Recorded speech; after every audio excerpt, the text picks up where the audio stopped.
Today we're making a garage-sized cloud wall for Halloween. We'll use insulation board, LED light strips, polyfill, and paint. Alright, let's rock. I wanted to create an LED cloud wall with ominous aesthetics and the ability to change color themes. It was going to be the bulk of a garage-sized display with interchangeable centerpiece that could be swapped out for a new idea each season. Essentially, 4 foam panels would be attached into folding pairs, leaving a hole for signage in the center. The LED light strips would be attached organically around the panel pairs and power source routed over the back. The light strips would be covered with polyfill and composed in a way that expresses qualities of windswept, moonlit clouds.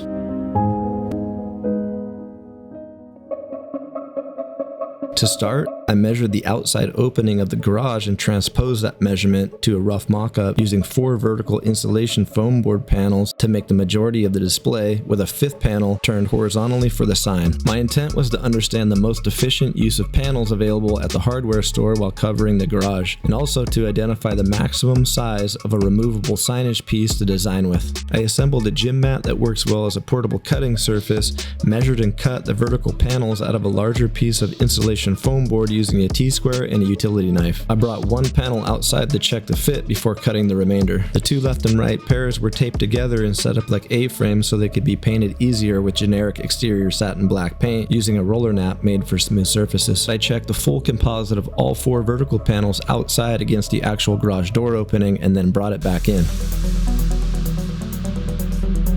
I referred to my computer mock-up visual and cloud inspiration images to lightly sketch out the cloud areas with pencil. Then applied the adhesive LED light strips using a zigzag method within the designated cloud areas and ran the power cord over the back where I duct taped it to later run under the garage door. A hole was drilled at the upper right and left back corners filled with panel adhesive and a linchpin inserted to later attach wire or string to be able to tie off to the inside of the garage. Wherever light strips crossed panel connection seams, I added slack to allow for folding and knocking down the assembly for storage.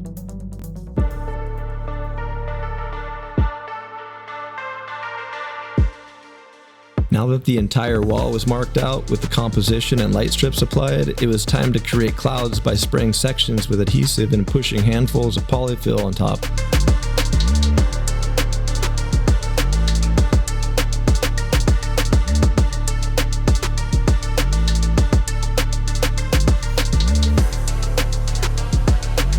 I created lighter, more subtle windswept areas by using less polyfill and dragging it across the adhesive to feather its appearance.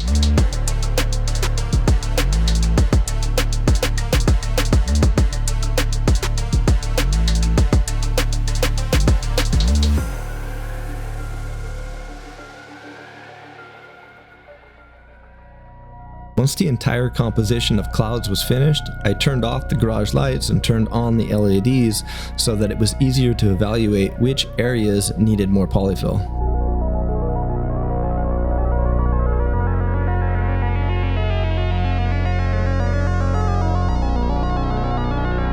After filling the exposed areas, I felt like the amount on the right side looked a little too bare. So I removed some polyfill, added another light strip, and put back on more polyfill to cover it up.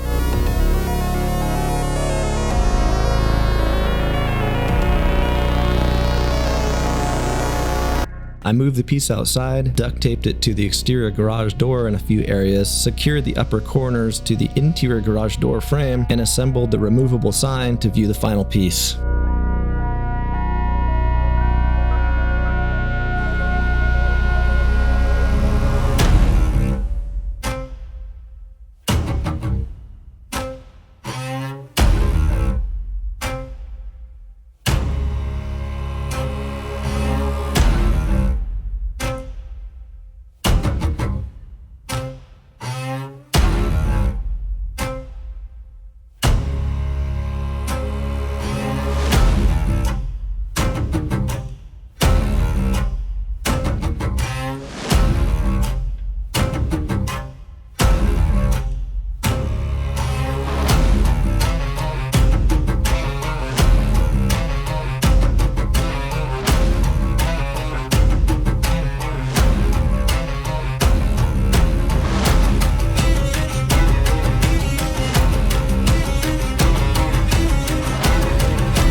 of the most rewarding things about this display was the way that it brought together the community with an experiential photo op.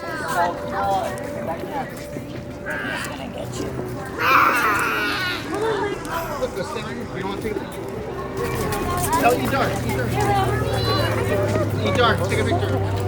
You don't want to be alone. Look at eat dark. Come here, Larry. Hey, thanks for watching. If you like this video, please hit the like button, and if you want to catch more cool ideas, please subscribe.